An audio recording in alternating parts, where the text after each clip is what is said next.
So after college, I took a watercolor course and just fell in love with doing watercolors, which I hadn't learned about before.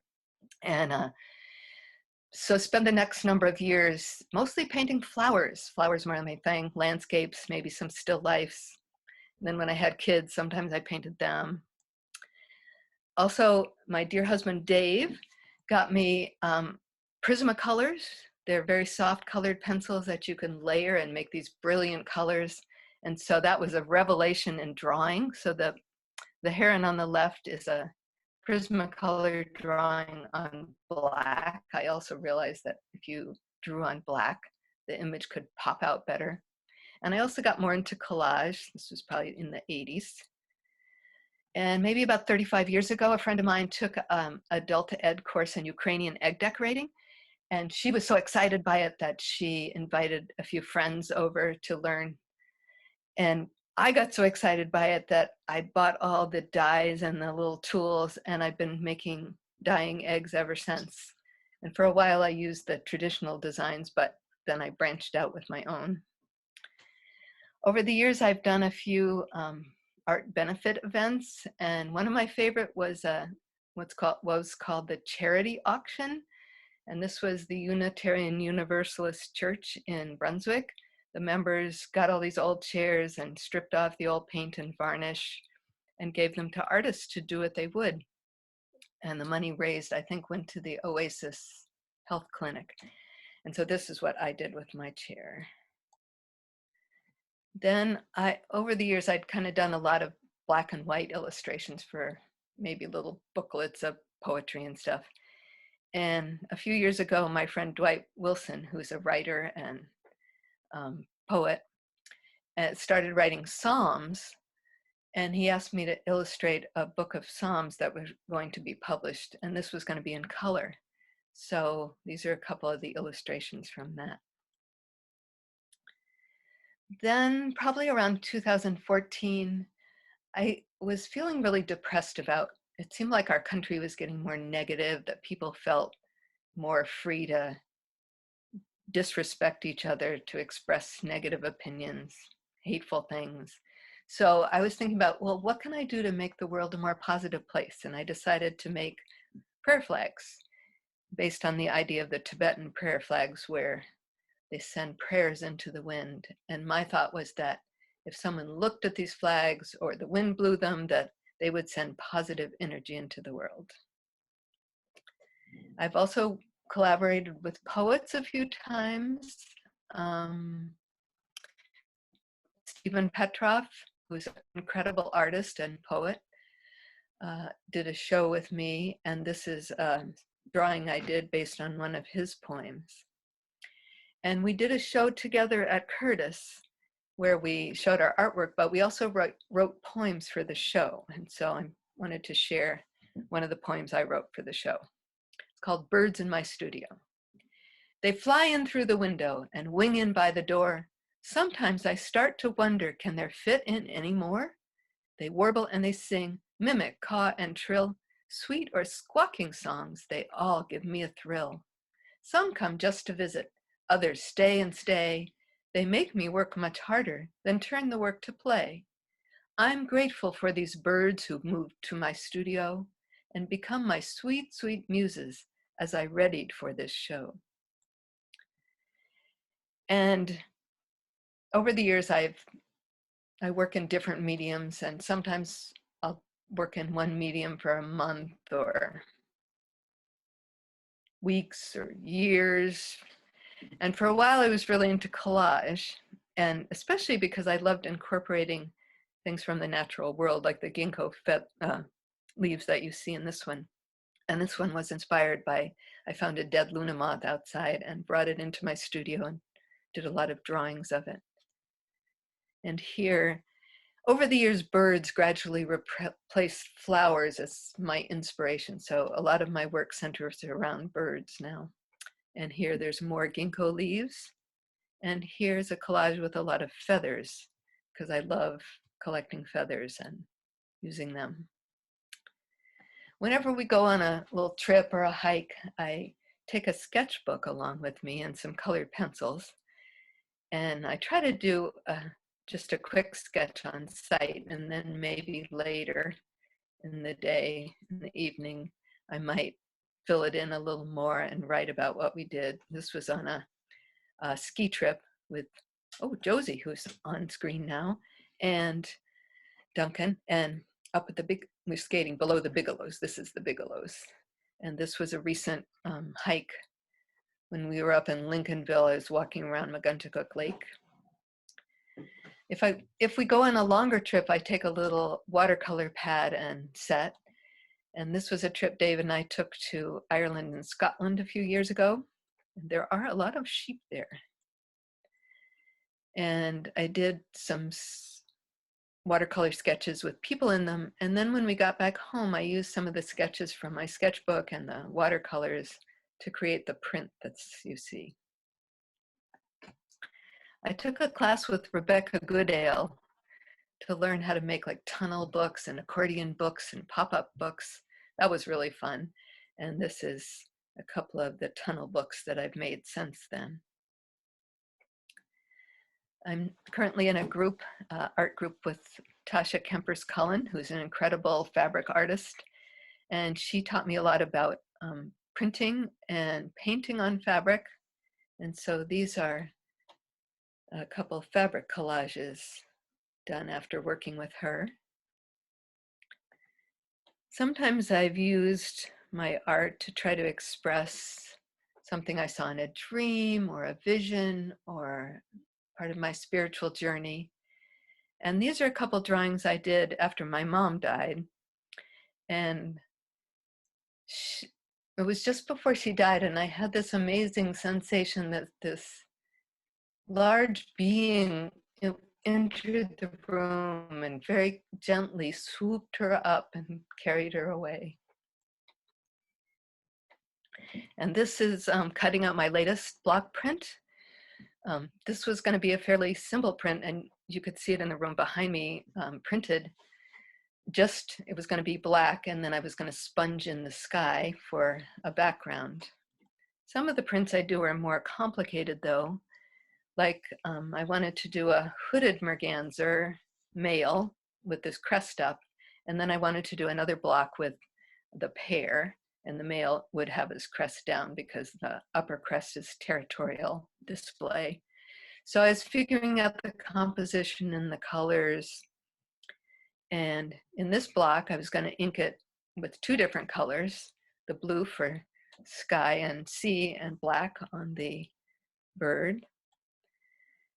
And the thing about mergansers, the hooded mergansers, is the female has a brown head and belly and chest and belly, and the male has a brown belly. So I was cutting two separate blocks, which I would then print separately, one with the black and one with the brown.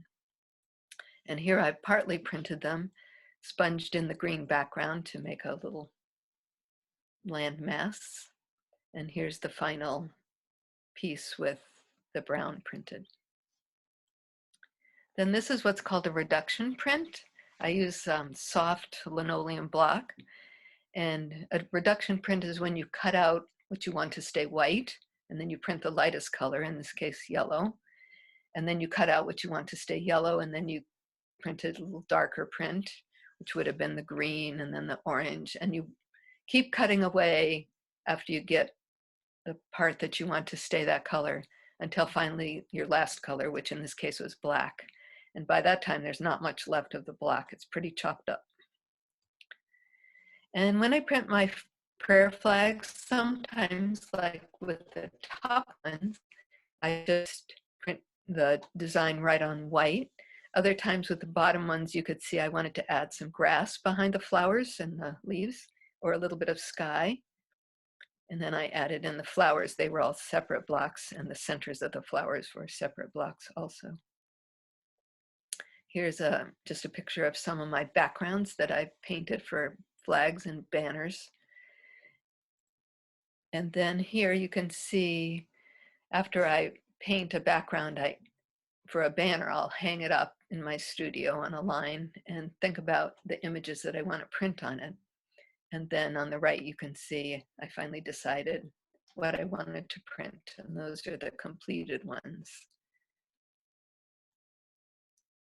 When I do flag strings, I lay all the flags out on my studio floor, and then I just start shuffling them around until I get to some patterns that I like, and then sew them up with a ribbon. So hopefully they're sending out positive energy as we speak. I was in one of my art groups. Since we couldn't meet during COVID, we decided some of us would sign up for an online class with art journaling. And so every week the teacher gives us a theme or a prompt and suggested materials and techniques. And then you just go at it at your own pace. And this was the beginning of the year when we were asked to reflect on the past year and someone or something that was important to us. Here we were asked to take a picture of an ancestor and either paint or draw or trace, photocopy, print, somehow transfer it into our journal. And then I wrote a lot about what I had heard about, this was a great-great-grandmother, and what I remembered about other members of the family. And this was another image from that journal. Sometimes I need a break from printing because it's pretty the process can get daunting, and sometimes a block doesn't work out well. So I go back to watercolor. And sometimes I like it because you can capture something very immediate. And we have a small flock of ducks, and I just love the way they tilt their heads when you're talking to them, and also when they want to see anything going overhead, they want to make sure it's no danger from the sky. And we had a little Carolina wren that hung around our feeders all winter, so I was trying to capture him. 5-minute warning, Nancy. And this is the last slide, and this is just some of the work that I just took into markings. On the right is my newest prints, the osprey and the chickadees, flying heron, and some flag strings on the left. So thank you for listening, and I'll look forward to your questions later after Bonnie talks. Thank you, Nancy. That was great. It was really interesting to see the process with the linoleum blocks. So our next speaker is Bonnie Bishoff, and Bonnie works with Polymer Clay. That is her medium. Bonnie writes that a 30-year exploration in pattern, color, and form. What is often considered a craft medium for children is actually a veritable paint box for artists and craftspeople that can be used along with other mediums and skill sets for remarkable effects. Bonnie will share a visual slice of her 30-year collaboration with her partner J.M. Syron in the use of polymer in furniture, lighting, wall art, and jewelry. Follow their use of polymer as intense surface design, illuminated vessels, and lightweight and highly detailed surface for wire armatures in jewelry and wall art. Bonnie will show a range of their portfolio and explain basic techniques that they've developed over many years of making art with polymer. Go ahead, Bonnie. Okay.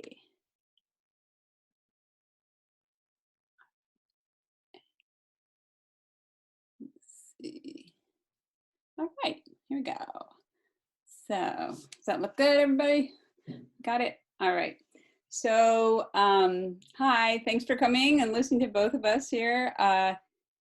So I work with my partner, J.M. Syron. We're partners in all things creative and in life. And we met about 35 years ago. And we kind of come from two different directions, but JM was trained in making wooden musical instruments right out of high school, and apprenticeship with musical instrument makers in New York City, and was going to go study in England, but then he ended up staying around in the States and started his own business with his teacher and was making historical woodwinds. And then he moved on to cabinetry and furniture, and I met him on Martha's Vineyard.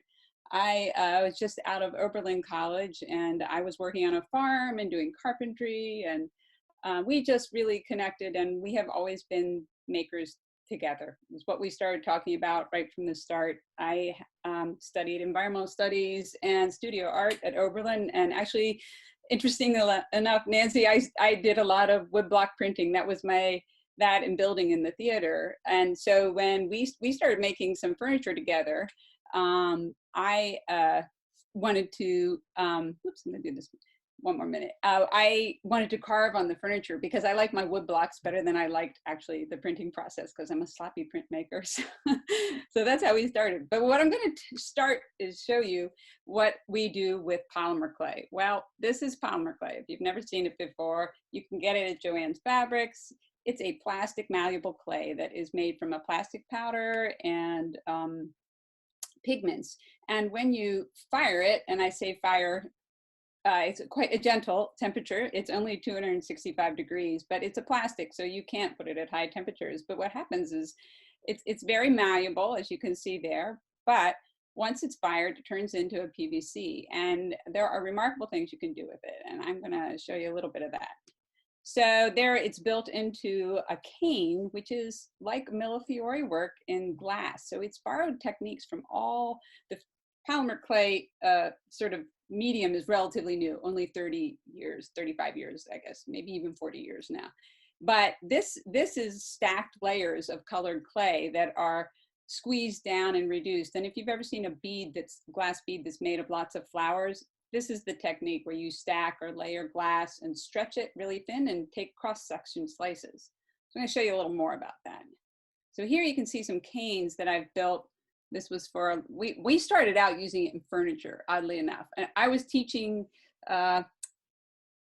science at Friend Select in Philadelphia. And one of the art teacher who I was in cohorts with always said, have you seen this polymer clay stuff? And I was like, wow. So I commenced to figure out how we could put it in our furniture. And because we were building furniture and I was teaching at the same time. And eventually I stopped teaching because everything else became much bigger. So here you can see these are like slices of a very fancy layer cake. And what we actually what I figured out how to do was to slice it and then get it into thin sheets and actually put it together like marquetry. And I do tend to call this millefiori marquetry, which is like my own made up term because it's such a new medium. You think about most mediums that are around, they've been around since like Egyptian times, right? We're talking paper, wood, metal, glass. This is a very new medium, but it borrows physical techniques from lots of other mediums. So this is, you can see how I'm piecing this together and then I roll it out. Well, this was for a vessel, but just to give you a little idea how I'm working. And once it's fired, and we have just a full-size oven that I fire sheets of it on tempered glass. This was for a big cabinet, but once it's fired, it's like a PVC, and we could actually take it to the joiner. And here I am just trimming the edge so it's perfectly straight so we could fit it in a cabinet. And here is JM, and actually if you look in the background, that piece, there's a cabinet that has that same pattern on it, but here he's veneering it down to wooden bodies. For vases that we were making. They're not vases you could put water in, they're decorative vases. But you can see how it is like a thin veneer. And so how did we get there?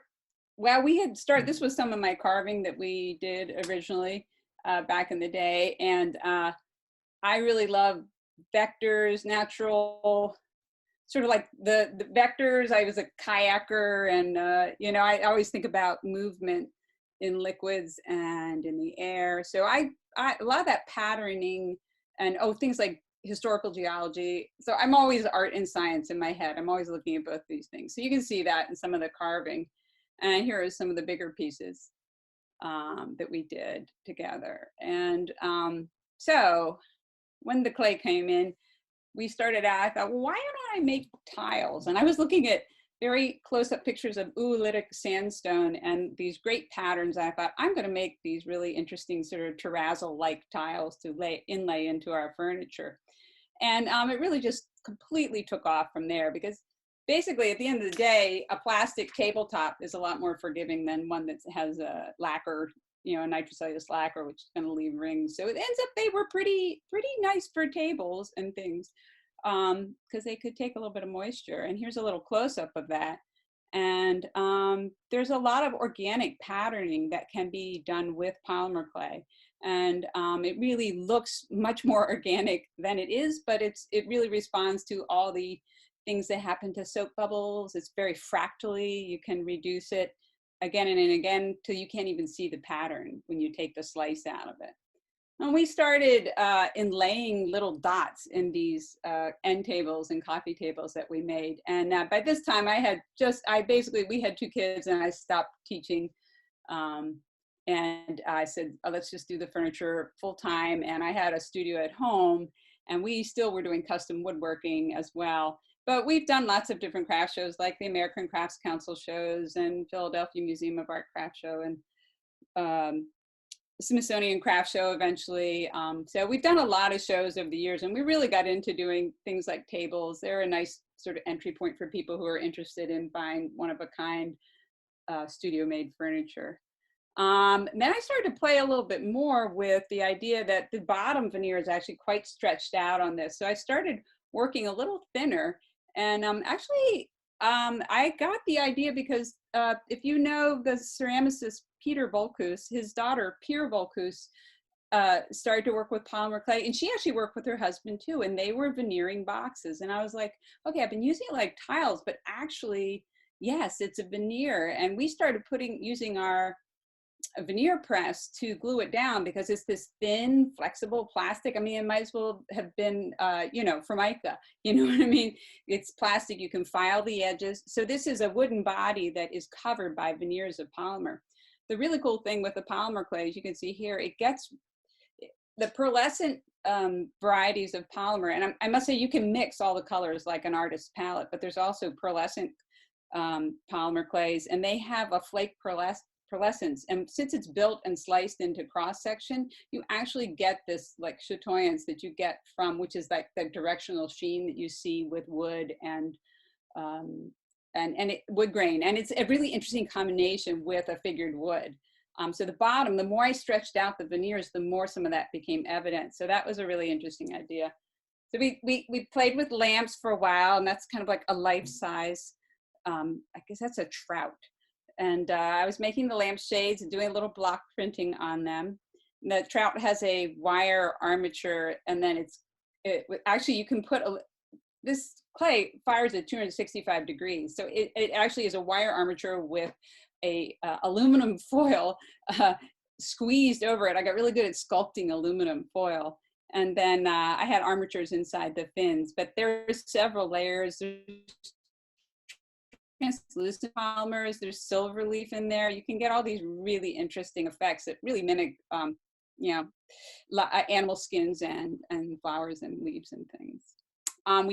This was probably the biggest lamp we made, which was a little bit crazy. And I actually used sonotube to cover that. And you see, it looks the most like glass in this application because the translucent clays you can really see through. So it's really using the same techniques as glass, but not at all at the temperatures. And so that was pretty challenging. And I went through pounds and pounds of clay with that. So I think after I did that, I was like, well, okay, you did that, Bonnie, but that's not really something I want to keep doing. We made vessels and this, we learned to build it over forms, and I started to learn to control the patterns a little bit more by overlapping slices and really fitting pieces together. So this has a little bit of our carving, it has the vessel, and then, it's a combination of all our skills. And the two of us really work in different skill sets, but with overlap. And it's really interesting. It's really amazing to have two bodies of knowledge because it's always just this rolling, ongoing process. So you see some of that vectory carving that I was doing, but I'm trying to make it relate to the patterns in the wood and on the clay. So this was a chair which we actually veneered inside and out with a polymer. It has a whole plywood shell. And then the polymer clay is actually cut into squares, which is really difficult because it's curving out and it's curving around. And it has like a fabric-like appearance. And I'm really proud of this. This was very hard technically to figure out, but between the two of us, but we did. And it's very interesting because those really fine fractally patterns look really interesting from a distance. So I got really used to working with really large real estate. This is a credenza that we made again, it's actually a super simple pattern of concentric rings, but it's really interesting how that people were like, what material is that? You know, and then you look at it on this scale, you just don't really recognize it. But you also see this sort of, you can see the cane slices in there. You can see all the little circular patterns. So there's all this micro and macro pattern, which I'm just completely fascinated by. And it's pretty much like one project has just, you know, made the next one move along. And I'm always thinking about the next one when I'm building one. This is a really cool piece that we got to do in conjunction with the Peabody Essex Museum in Massachusetts, down in Salem, Massachusetts. We were asked to participate with a group of 15 furniture artists, and they actually, Ai Weiwei was in this. I didn't even know who Ai Weiwei was at the time, but it was really cool. They literally dumped us into their collection of Chinese furniture, which the Peabody Essex is just a remarkable museum. And it was sort of built around the trade with the East back in the day when Salem was a port for that kind of thing. But they had this incredible collection of Chinese furniture. So we were allowed to examine the furniture. We went to the Museum of Fine Arts and examined the furniture. And then we were given a stipend to build a piece inspired by the collections that we saw. So they had these things called altar coffers, which were carried around for people to put their very special objects in. And so we were playing with the idea, but if you can see, it's not so Chinese furniture is kind of like, you can't believe it, but Chinese furniture really was the basis of most furniture design we know. When they were doing incredible things, Europeans were kind of like putting boards together, you know, and they were doing this like puzzle piece joinery that used no glue. So it's really mind-blowing to look at this collection. And so they were also doing faux treatments. So actually the grid work on there is actually marquetry of polymer clay. It is not the mahogany that's carved on the outside. And then inside, it was all, we veneered the inside as well. So that was just a wonderful experience. And that show traveled around, and it was a really, really amazing thing to be a part of. And I'm still kind of blown away we got asked to do it. So we just started really focusing on over-the-top cabinets, and I really found I could do this really intense kind of designing, and that's all slices that are cut and fit together before it's fired, like you saw in those earlier pictures. But you can see that pearlescent sheen is actually from these pearlescent clays. It just has incredible effects. And we even played with, those are actually birch logs, and but then I was playing with birch patterns. I still use some of them now. So just fun to play with these different organic patterns. And that's a cabinet that has these separate cabinets pieces that open up. And then I kind of was getting to this point where I'm thinking, well, if I can do all these cabinets, I really just want to kind of get back to like woodblock prints and painting. I've always drawn and painted my whole life. So I started thinking, well, it's amazing how daunting that was, because it's like, you know, when I had the parameters of building on a cabinet, I'm like, okay, I have to make it work with this wood, I have this shape. When someone just basically said, you got a blank canvas, you know, it was really challenging for me. So I been practicing yoga a long time, so some of the Vedic chants I was learning, I sort of interpreted into this piece. And it really struck a chord with me. So I started doing some other pieces. And this is reminiscent of the carving that we've done, but it's that same vectory feeling. But I was taking big sheets of pattern and combining those and then slicing pieces out of that and making new pattern with it. So just totally exploring with the design quality of what I can do with pattern on pattern. This was a larger interpretation of that, right? We lived in Gloucester, Massachusetts for 18 years, and we moved up here about 10 years ago. And right after we moved, and we've completely downsized, we decided we wanted to stop making furniture because the custom furniture was just really, it's extremely taxing in many, many ways. So we moved up here, and then someone asked us to make a boardroom table mimicking the last painting. So we pulled this last one out of the bag. This is probably the biggest, they're all individual panels that have been put together, but it's really kind of a fun concept. So we ended up doing one of the biggest pieces we've done after we had like downsized our shop. So was kind of challenging. And here's smaller paintings playing with that same pattern. I'm thinking about vectors and sound and air movements and water. So I started to really experiment with a lot of different ideas around wall pieces. And this I was looking at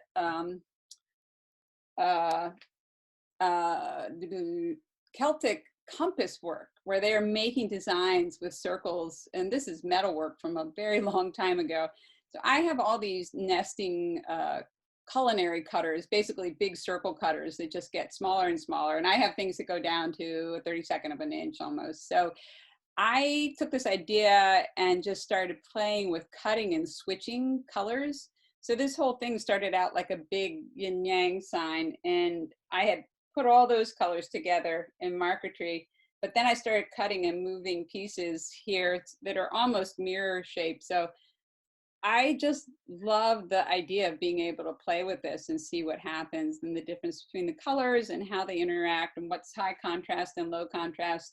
And it's one of the things with polymer clay, because you're often putting really close, really fine layers of color together. You learn so much about color, and I'm so humbled by the process, because every time you do something, you learn something more. And you know, it's not what I think is going to work, it's what I see. And so I've learned a lot about watching what I'm doing and building on what I see as a result of what I do. So it's been very interesting study. And this is about the seasons, but this actually has 2 layers. So, you know, making furniture, I always made things really smooth. So I started adding more dimensional qualities. So this has several layers, and if you ran your hand over it, you would feel the slices that are on the top layer. And when I use translucence, it's really an interesting effect. So you're looking through to the bottom layer. Meantime, of course, I learned some metalworking and decided to play with jewelry, because let me tell you that my mother has the most amazing jewelry collection that looks like all the furniture we made. So I was like, okay, it's time to get serious. And actually, my mother-in-law, who was a fiber artist, had asked me to make her some stick pins and shawl pins. And once I started doing it, I'm like, I need to learn how to really work with metal. So I did some classes with Beth Ann Gerstein at Brookline. It's like a school of arts in Brookline. And she was actually the director of the Society of Arts and Crafts at Boston at the time. And she was really a wonderful mentor, because I kept saying, oh, the tools are so tiny, you know, but I was used to working with the polymer clay, but the metalworking tools were so small. But to have something that's additive and subtractive is really interesting. So I started building basically armatures for the polymer. So these are kind of reflective of some of the things that I had been doing on a larger scale. This, I started out by saying, well, I love carving wood, so I'm going to add wood elements in. So the bottom part of that is walnut, and then it's sterling silver, this oxidized, and then the polymer clay. But we also, so if you haven't guessed already, I like mixing it up, and I'm always thinking about, I like moving from scale to scale, small to large, texture to surface design. So we had all these steel rings left over from making lampshades. So I said, what, can we make this into a big sculpture? So this is really big. This is like, I'm gonna say it's like 23 inches across. And so it was fired in sections, and then we actually glued the sections together. We made these little pins that are very small, but the whole thing is held together with pins. So I still am only working in a conventional oven, so nothing can be bigger than 22 by 18 and its footprint. This is a sculptural piece that goes on the wall, so I started kind of upholstering the wire. And in order to fire this, I have to fire this in layers. And one thing I didn't mention about polymer clay is, if you make something in polymer and you fire it, you can put it back in the oven again with a piece of raw clay on it, and that raw clay will bite into the surface of the unfired clay, and you'll end up with this, which is really unusual, because you can't do that with ceramic clay. So I first covered the wires on this, and then I started upholstering them, and I had to like put things underneath to support it. And I did the same thing with these small pieces, although it's a lot easier. They have wire armatures, and then I'm firing once, twice, 3 times, sometimes 10 times till I get all these little details put on it. And that's really been the focus of the jewelry. And I think because I like to explore so many ideas, I find jewelry really interesting because, number one, more people can enjoy it and collect it. It's like a small wearable sculpture, and I can play out my ideas so much in so many more ideas. So here's a wire framework that I had soldered all these pieces together. Then I had to figure out how to join them all, and eventually I covered them all. And it looks more three-dimensional when you see it like this, but there it is. And it's something, it's hard you can't really put pattern on metal very easily. You can enamel. So I'm always saying, well, what can polymer do that other things can't do? So it's almost like I'm upholstering the metal in my mind. So here, these all have like a little rib through them, and it's sterling silver. And so I'm firing them. They actually have sort of a V shape to them, all these little pieces. But they started becoming all these little stories in my mind, sort of abstracted biological forms, plants, seeds. And so I loved just playing with this patterning and telling myself little stories about how these shapes relate. And it was interesting to try to go from, I do very realistic drawing. So for me, abstraction is really challenging because I love all the little details. So it's sort of like, how can I take these details that I love and kind of make them speak to each other?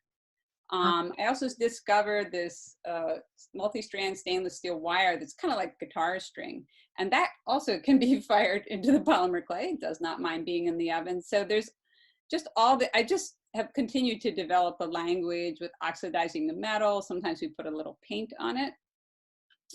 This was a piece about the fractally lines of kale leaves and our shoreline in Maine, and nautical maps, and a little of everything in there. Bonnie, 5-minute warning. Okay, I think I'm in pretty good shape here. So we enjoy making big statement necklaces using different techniques. These all overlap and move, but they have wire armatures and they're like hooked, like hook and loop behind. So the whole thing will move with you. But each little piece was like its own little personality to me. And I love that. I started looking at etching. Well, I'm thinking about woodblock prints, honestly, and I'm thinking about the grayscale and the direction of the wood cuts. And these shapes I saw, and I'm not going to remember, they're very old from etching, wood, like a wood engraving of all these different geometric forms. I'm like, I think I could do something like that if I used the polymer patterns properly. So it was really challenging. And then I did it in color, which almost made my head explode because it is so much harder to show those planes in color. And again, all these pieces sort of move and shift when you wear it, because they're all linked behind. And I've been using this multi-strand steel wire too, because it's really springy and light, and it makes this just really fun wearable jewelry. But I'm sandwiching the polymer clay around it, and it's a really interesting language. It reminds me of line drawings, this wire. And I can create sort of volume with it as well. So like I said, I can fire and refire things. So I'm making chains like you make in metal, make one whole set of loops, and then I combine all those loops. But it can have this almost fluffy, springy feeling to it. So it's sort of opening up something that might be kind of heavy and dense. And I made this, I jokingly call this a dreckless. It's a necklace that got so big, it got turned into a dress, but it's just like a tank top, basically, that's very flowy, that goes over this dress. It's mostly wire and little bits of polymer. And I've been working on a series where they're just springy, sticking out kind of like a sea urchin. I've been making these really gestural flowers over the wire, which are incredibly light, which is another thing. They're really nice to wear because they're so light. And then I've been getting into insects. And let's see, I should probably buzz a little faster through this. But at the end here, I've been really kind of coming back to flowers and bugs. Marquetry on a small scale with armatures underneath, this is the kind of thing you'll see that we have in markings. And then bringing back the metal. And it's just like the wood. It's like, how do I bring these textures together? Why are these two materials together? How can I make them talk? So, my husband and I, we pass stuff back and forth. He does a lot of the metalworking now and armatures, and he works in the polymer too. We still do a little bit of woodworking. And I can show you that as well, because this is, I think this is the last little set of slides, but this is a really huge piece. And then I'm moving back towards paintings with the natural theme and kind of bringing back some of that patterning. But I started to make the edges organic, which was a huge change off of thinking, you know, square panels on furniture, square paintings. And that has just led to, this is stuff we've just been doing the last few years. These are about 7 foot tall. It's Queen Anne's lace. It's made in components, and it's, you can install it in components. There you can see the raised texture of it. But it's an incredible amount of detail I can get with the color mixing. But it's, so again, it's the macro and the micro. I'm actually working on another set of these Black-Eyed Susan. I love the feeling of having a giant garden in your house. And Nancy, I love birds too. I came back to loving drawing, and really you see how textured this is, which is great compared to what we had to do to make furniture really smooth. These are life-size birds. I think this was my medicine this winter, was drawing birds and making these pieces. So they're all about the size of the actual bird. And it's, lots of it is little bits of scraps. So my polymer clay has been become my paintbrush stroke. And of course we do lots of earrings and have lots of fun because they're all little micro engineering and design things. And that's the last piece I have. It's a little bit of combination of everything. So I am going to escape. And I'm back. Oh, Barbara, you're muted. I am blown away by both of you. It makes such a difference when you see the process to understand how much work goes on behind the finished piece and how much skill and time and energy goes into everything. Thank you so much. Does anyone have a question? I noticed there was one question in the chat. Judy, did you want to ask that yourself, or would you like me to read it? Oh, wait, no, it was, excuse me, it wasn't Judy, it was Barbara Snap. Nancy, how durable are your flag strings? Can they be hung outside? Nancy, you're muted. There you go. Yes, they are durable. I make them with waterproof inks and paints, or or a paint that can be set to be waterproof. And so I've had some that I've kept outside for several years. And usually the fabric starts to wear away before the paint does. So yeah, they last a long time. Does anyone else have a question? You can unmute yourself. Nope. No questions? Well, I have a question for Bonnie. Are you still making furniture? No. No? No, we have just a really, we're down to 1 bay of a 2-car garage for our woodworking setup. But we still use the same methods. We have like a veneer press that we use to glue the polymer, which is really thin now. It's only like a 32nd of an inch. It's very, very thin. It's like a linguine. It's about that thin. And that's what we glue down to the wood. So we still use those techniques, but we just completely downsize. Like our kids graduated from college and high school and we moved to Maine with my parents. So that's, everything just kind of went, but yeah, we don't do furniture anymore. We had enough. So Teresa is asking Bonnie, what metal do you use in the armatures? If it's not seen, if it's completely covered, we use nickel silver. And then if it's going to touch the wearer, we usually use sterling silver, but sometimes we use bronze. Yeah, and we wax, then we'll wax, if we use something like bronze, we'll put a museum grade wax on it just to seal it up a little bit.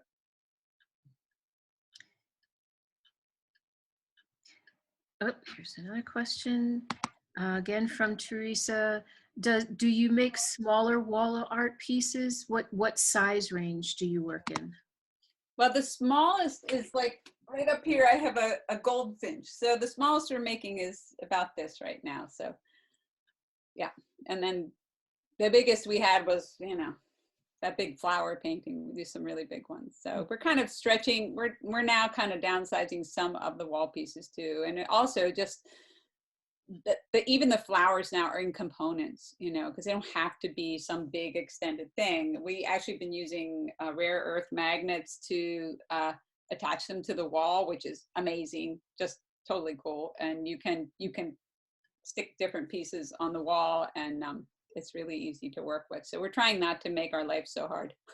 After you've lugged around credenzas for about 5 years, I mean, we're still married, so that's pretty good, but like my back can't handle it anymore, you know, so. Nancy, your tunnel books, it's unfortunate that it's flattened out on the screen because you really have to see them in person to truly appreciate them. They are really wonderful. And wait, let me get one and I can just show you from the yeah, side. maybe we can, if we, I grab one. yeah.